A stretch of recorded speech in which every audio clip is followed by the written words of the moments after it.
If you happen to drive down 4th Street in downtown Grand Junction, you may notice how the road has gone from a 2-lane road to 1-lane street. Many residents took their opinions to social media, and tonight they took their opinions to City Council. Kyle Kawamoto was at the meeting tonight and has more on what was said. Kyle? That's right, Bernie. Josephine, residents around the Grand Junction Valley have been making their voices heard and spreading their concerns about the experimental project on 4th and 5th Street. Here's what they had to say about tonight. Line of traffic at 2 o'clock in the afternoon. Buses can't get through. There's no turn lanes through there. It is very obstructive to traffic. Anger, frustration, and a room full of concern for the future. I think this 2-lane idea is horrible. Really, mostly I have questions.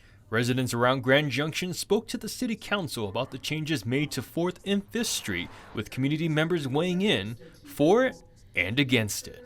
And I didn't have to spend the entire route looking through my rear view mirrors for 2 guys dragging down 4th.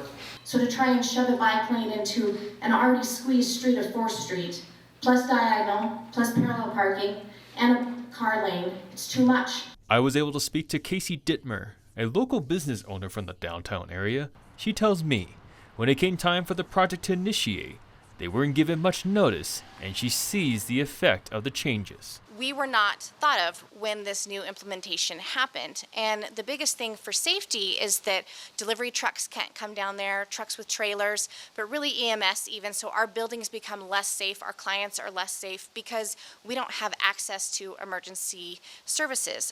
On the other side of the road, I also spoke with Benaiah Adams, a biker in Grand Junction, and he told me it feels safe for someone who's biking down the street.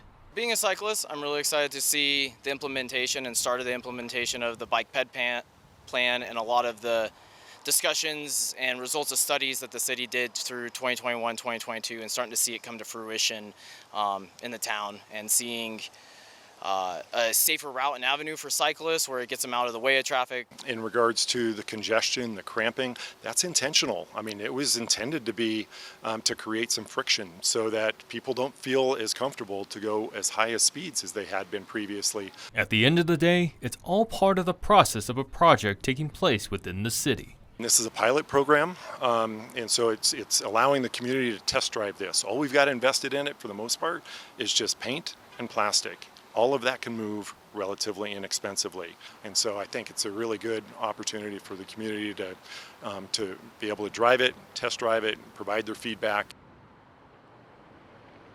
Tonight, a group of voices can be heard throughout the room and even the city, and people are seeing what comes ahead next. Bernie, Josephine, back to you guys at the desk. All right, thanks, Kyle. We'll be sure to keep you updated on this story on air and on social media as more information becomes available.